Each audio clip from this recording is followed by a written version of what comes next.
हमेशा फ्रेश। इस घर की बिटिया।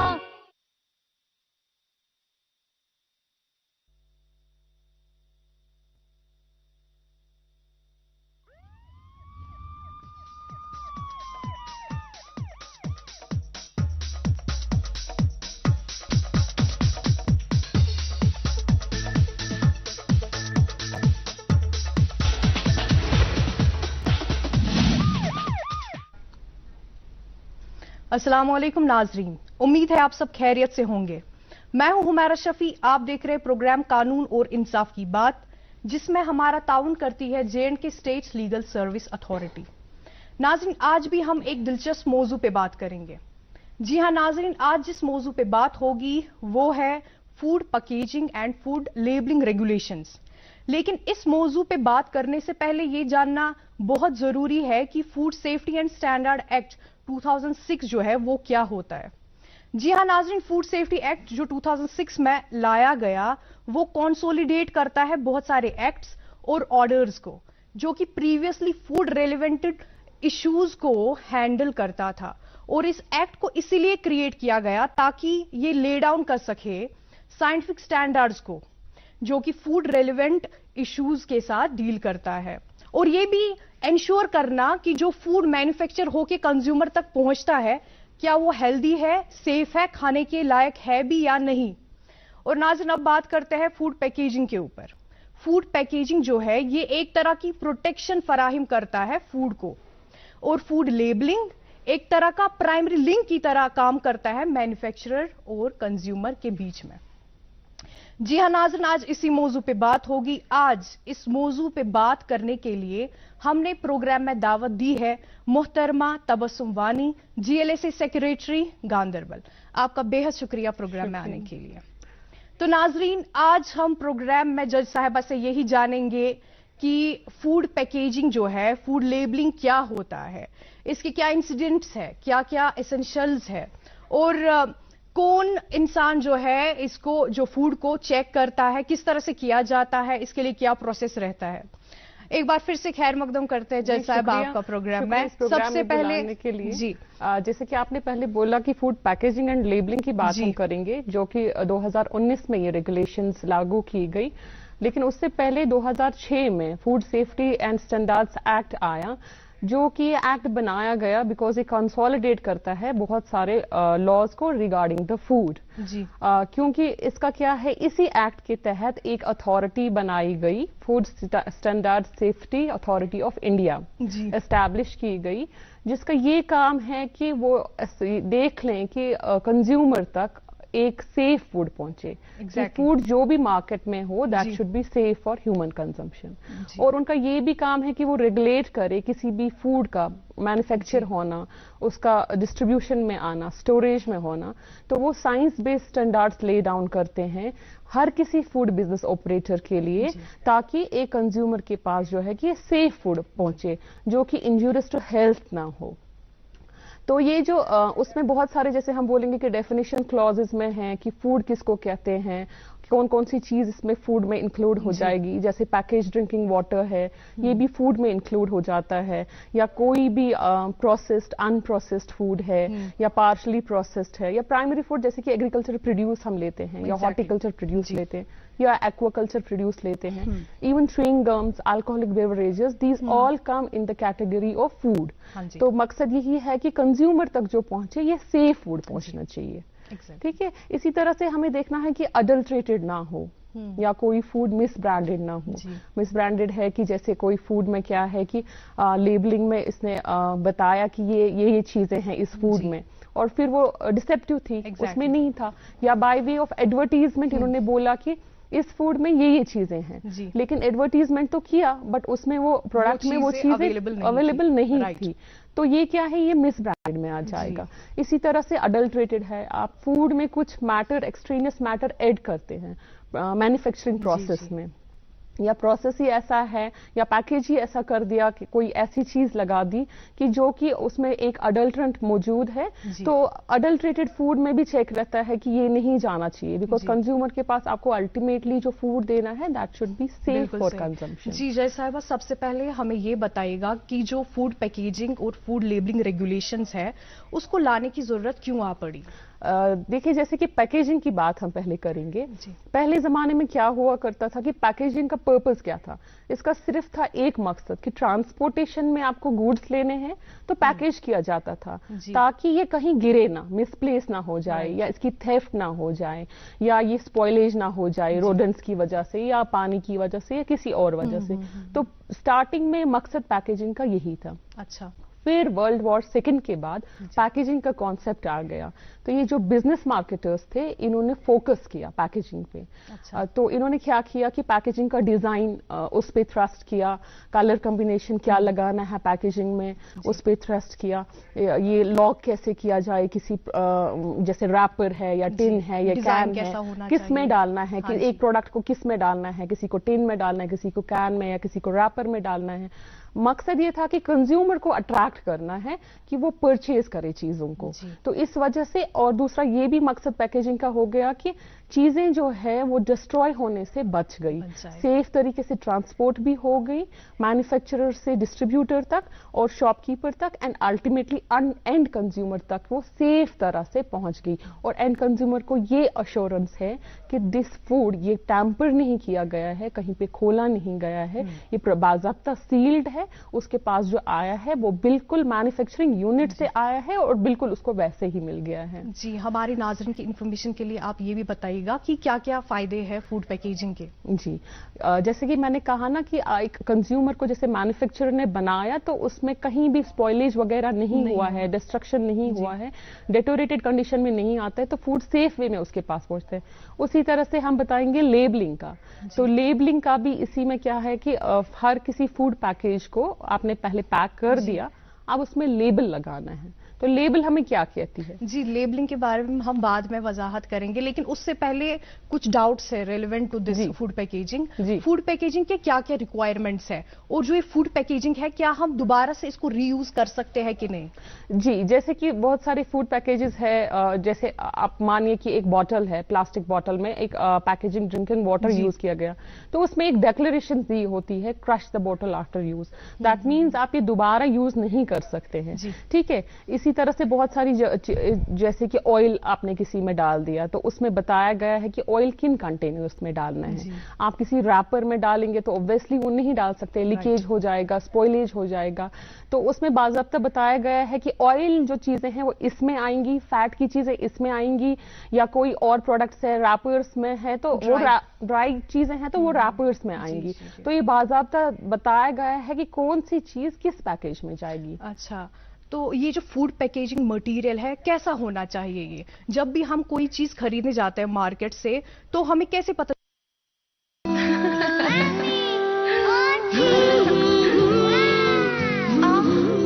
पेश है हिक्स हॉट वाटर बॉटल। इसकी गर्माहट दे नेचुरली आराम। So let's play Hicks hot water bottle. चलेगा कि वो जो पर्टिकुलर फूड है वो अभी तक यूज नहीं किया गया है या डिफेक्टिव नहीं है। जैसा कि हर पैकेजिंग में क्या होता है कि जो जैसे हम देखते हैं कि ड्राई चीजों में उसमें एक जिप लॉक लगा होता है, तो ऊपर उसके एक सील लगा होता है। तो ऑब्वियसली जब आप सील काटेंगे उसके बाद आपको एक जिप लॉक मिलेगा, तो that means you are fully assure कि ये कहीं पे टेम्पर नहीं हुआ है। इसी तरह बॉटल्स है, तो बॉटल्स को आपने प्रॉपरली ओपन कर रहे हैं, उसको प्रॉपरली सील किया गया होता है। तो हर जैसे हम बताएंगे ना कि हम जो भी कंज्यूमर हैं, पढ़े लिखे लोग हैं, देखते हैं कि जो बोतल में है वो आपको यूज नहीं करना है अगर बोतल का सील खुला हुआ है या अगर कोई चीज पफ्ड है, तो वो हमें बताया जाता है ना कि कौन कौन सी चीजें आपको खरीदनी है और कौन कौन से। कॉमन कंज्यूमर को पता है कि सील है तो सील्ड वाला ही लेना है, खुला है तो वो ही will never take it from the market from the shopkeeper, ठीक है। अब कौन कौन सी चीजें यूज की जाएंगी इसमें पैकेजिंग में, तो उसमें पूरा स्टैंडर्ड्स ले डाउन किया है कि कौन कौन सा मटेरियल आप यूज किए जाएंगे। अच्छा, ये डिफर करता है प्रोडक्ट टू प्रोडक्ट या differs from product to product. एक प्रोडक्ट का मटेरियल अब दूसरे प्रोडक्ट में यूज नहीं, और कितनी क्वांटिटी में होना चाहिए ये प्रोडक्ट, बिकॉज पैकेजिंग का क्या है कि आप कोई फूड किसी पैकेज में डाल रहे हैं तो वो पैकेज का मटेरियल जो है that should not be injurious to health. तो इसमें प्रॉपर बाजाब्ता ये देखा जाता है, ये चेक किया जाता है कि जो पैकेज का मटेरियल है कि ये फॉलो करता है रूल्स एंड रेगुलेशंस, ये एक्ट को कहीं पे वॉयलेट नहीं कर रहा है। जी जज साहब, आपने थोड़ी देर पहले अभी एडल्ट्रेटेड और मिसब्रांडेड फूड के बारे में बात की, हमें बताइएगा कि यार ये दोनों सेम ही होते हैं, क्या ये डिफर करते हैं? और दूसरी चीज भी ये ऐड करना चाहती हूँ यहाँ पर, क्या ऐसा कोई मेथड या तरीका है जिससे हम डिटेक्ट कर सकते हैं एडल्ट्रेटेड या मिसब्रांडेड फूड को? जैसे हम मिसब्रांडेड कहते हैं तो मिस ब्रांड, उसने किसी बंदे ने कोई फूड का क्लेम किया कि ये इस ब्रांड का है या ये इस ऑनर से आया है, तो वो फिक्शियस ऑनर है, वो नहीं था, उसने वहां से नहीं आया है। या कोई प्रोडक्ट ऑलरेडी मार्केट में है तो similar kind of A product इस बंदे ने सिमिलर नाम से बनाया और मार्केट में डाल दिया सेल के लिए, तो लोगों में कंफ्यूजन हो जाता है कि ये रिलेट करते हैं इस प्रोडक्ट को उसी ऑलरेडी एग्जिस्टिंग प्रोडक्ट के साथ कि ये जी फला मैन्युफैक्चरर से आया है।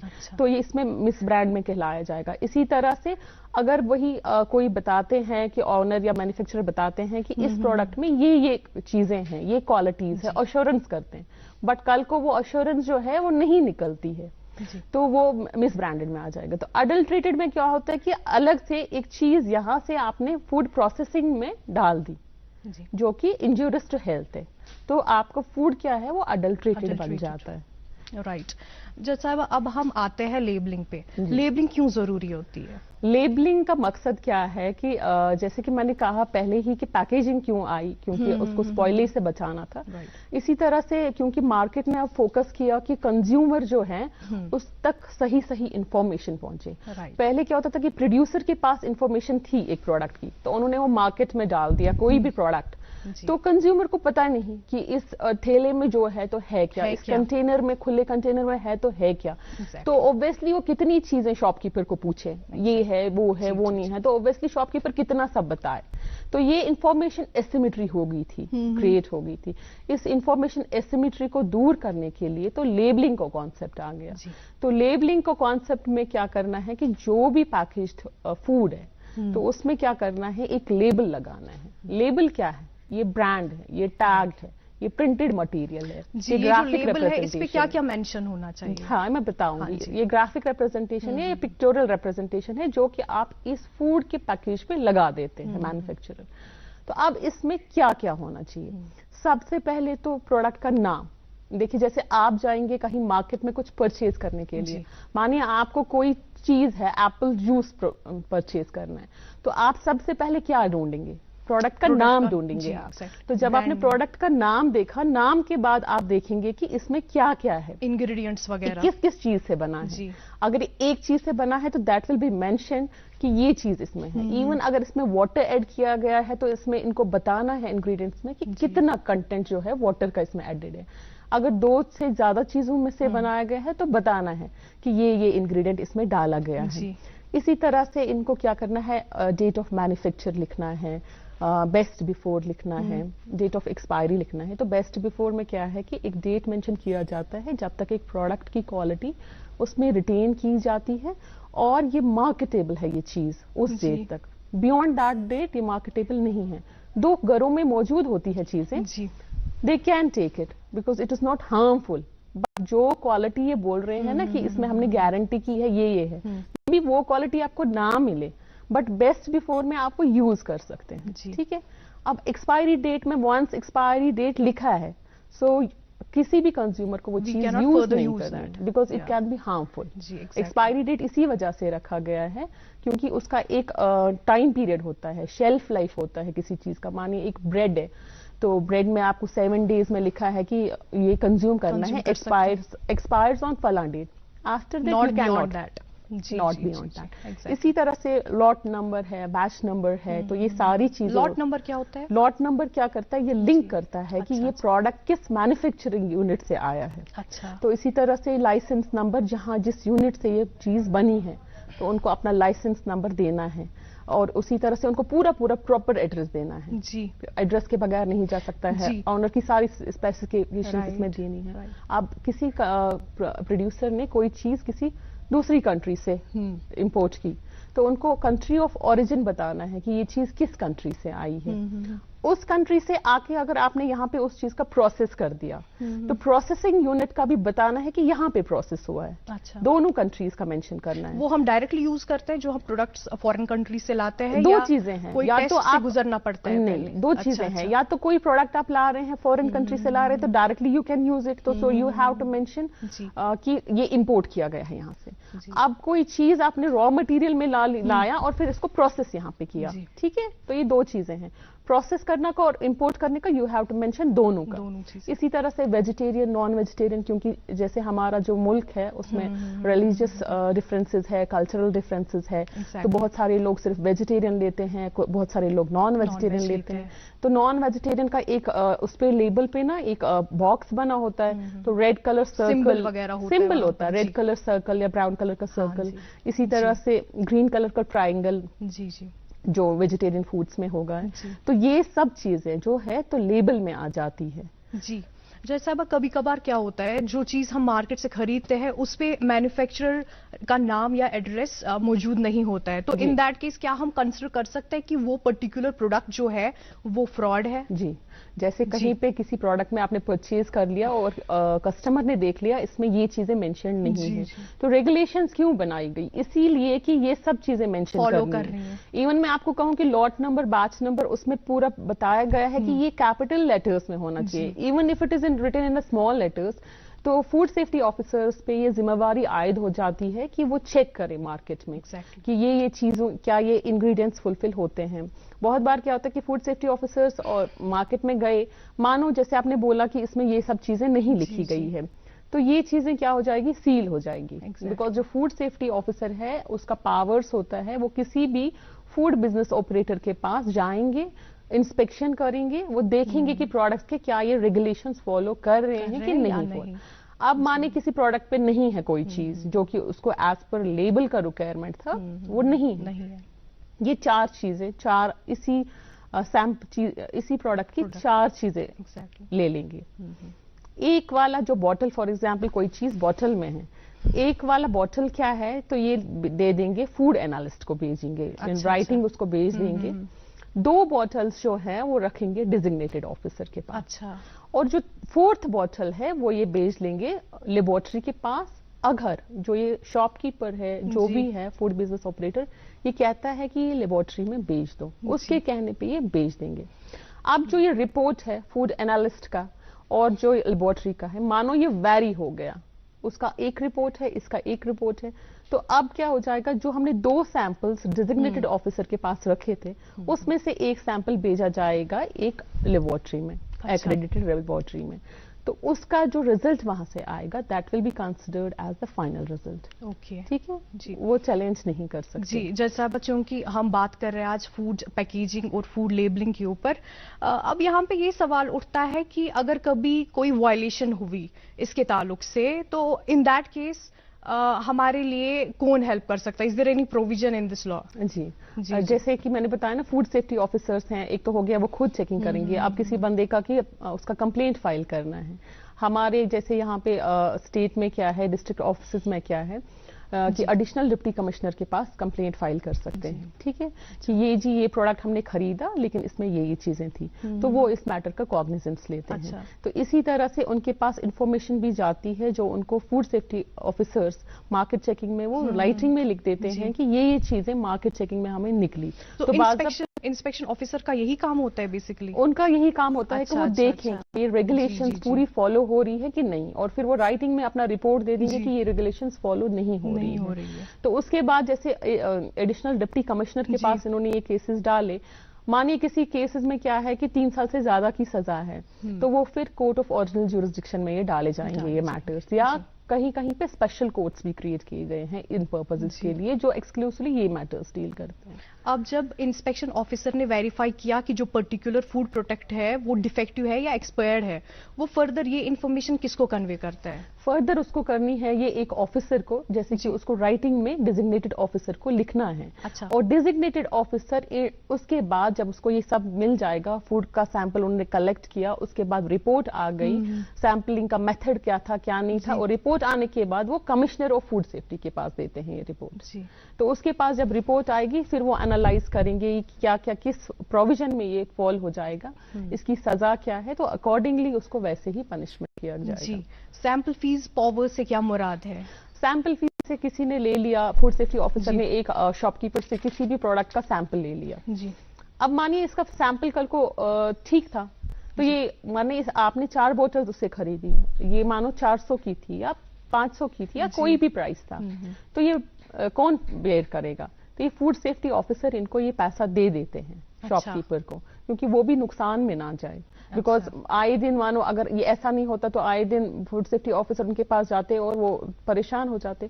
तो उनको ये जो अमाउंट होता है, जो प्रोडक्ट उनका उनसे लिया जाता है सैम्पलिंग के लिए, वो अमाउंट उनको दिया जाता है। जी, नेट क्वांटिटी क्या होता है जो फूड प्रोडक्ट पे मेंशन्ड होता है? जी, उसमें नेट क्वांटिटी मेंशन्ड है कि जैसे कि लेबल में मैंने बताया इंग्रेडिएंट्स क्या क्या है, तो उसमें न्यूट्रिशनल वैल्यू भी बताना है, नेट क्वांटिटी भी बताना है कि कितना टोटल इसमें जो है कंटेंट अंदर प्रोडक्ट का वो कितना है, तो न्यूट्रिशनल वैल्यू किस चीज का कितना है, अगर आपने इसमें कोई भी न्यूट्रिशन डाला हुआ है तो वो कितना है।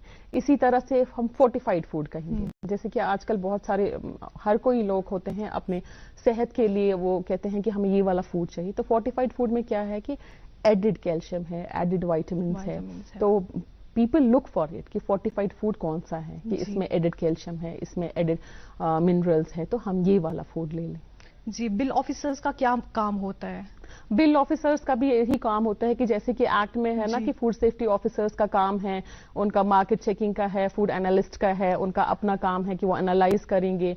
तो इसी तरह से हर कोई ऑफिसर का अपना अपना काम बताया गया है कि कौन सा क्या करेंगे। जैसे इसमें रेगुलेशंस में बताया गया है हमें कमिश्नर ऑफ फूड सेफ्टी के पास जाएंगी कंप्लेंट्स, लेकिन यहाँ पे जैसे है प्रैक्टिकलिटी में क्या होता है कि यहाँ एडिशनल डिप्टी कमिश्नर के पास ये केसेस जाते हैं। तो ये अब हर स्टेट पे डिपेंड करता है कि उनके स्टेट में कौन ऑफिसर है। जैसे रेगुलेशन में तो बताया गया है कमिश्नर, अब फिर किसको बनाया गया किसको नहीं बनाया गया ये अपने अपने स्टेट पे डिपेंड करता है। जी जज साहब, अगर अब आम आदमी को पता चल गया कि कोई पर्टिकुलर शॉपकीपर जो है वो पुरानी चीजें या डिफेक्टिव चीजें बेच रहा है, तो सबसे पहले उसको कहाँ जाना चाहिए, किसके पास अप्रोच करना चाहिए, फाइल दर्ज कंप्लेंट जो है वो कहाँ पे फाइल करनी चाहिए? जैसे भी कोई भी बंदा होता है ना, जैसे कोर्ट्स में हम जाते हैं कि आप फाइल करते हैं कंप्लेंट्स, इसी तरह से इसका भी एक ऑफिस होता है। जैसे मैंने कहा ना एडिशनल डिप्टी कमिश्नर के पास ये फाइल करेंगे, या अगर इनको लगता है कि इनको पता नहीं है इनके पास जाना है, तो फूड सेफ्टी ऑफिसर को तो सबका पता होता है कि फूड सेफ्टी का महकमा है, तो उसके पास जाएंगे, वो इन टर्न इनका कंप्लेंट जो है प्रॉपर ऑफिसर के पास डाल देंगे। क्या ये जरूरी होता है फूड एडिटिव्स का जिक्र करना फूड पैकेजिंग पे? बिल्कुल, जैसे फूड एडिटिव्स है, फूड कलरिंग एजेंट्स है, वो जरूरी है मेंशन करना। मानिए किसी बंदे को कोई फूड एडिटिव नहीं लेना है, तो ये जिम्मेवारी बनती है मैन्युफैक्चरर पे कि वो फूड एडिटिव्स का मेंशन करे और कितनी क्वांटिटी में यूज किया गया है, तो वो मेंशन करना है उनको जरूरी। तो इसी तरह से हर कोई प्रोडक्ट है जो भी कोई कलरिंग एजेंट है या कुछ भी ऐड किया गया है उनको बताना है। जैसे हम देखेंगे कि स्वीटनर्स ऐड किया जाता है बेकरी शॉप्स में, तो स्वीटनर क्या है, माने एक चुटकी सा sweetener it is equivalent to almost 4-5 spoons of sugar. तो स्वीटनर क्यों लिया? बिकॉज ये कॉस्ट कम पे मिलता है, तो शुगर ज्यादा प्राइस पे अब इन्होंने डाल दिया।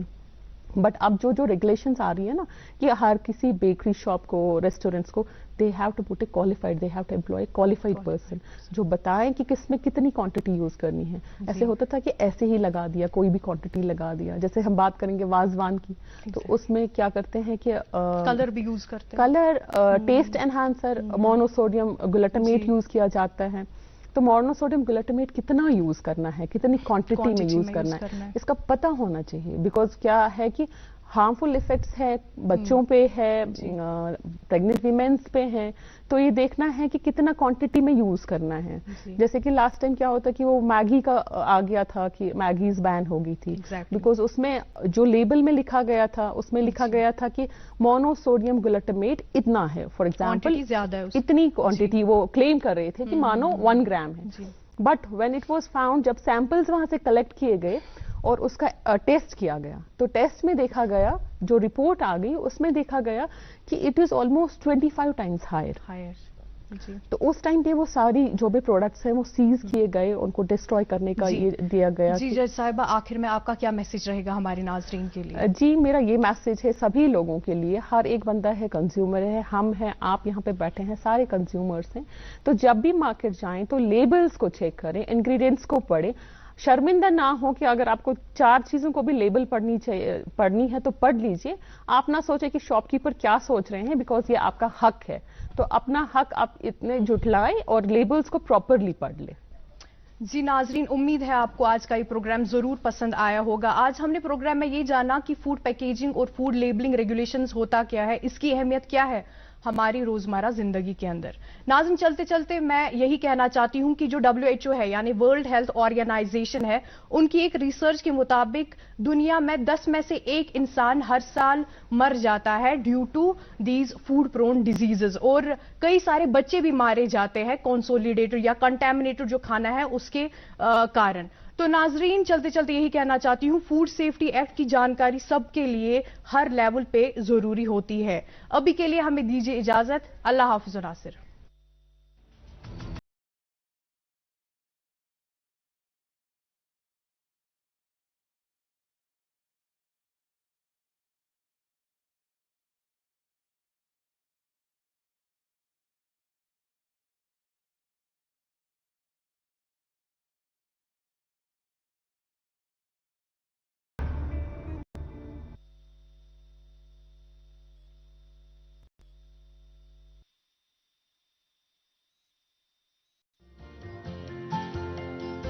कोरोना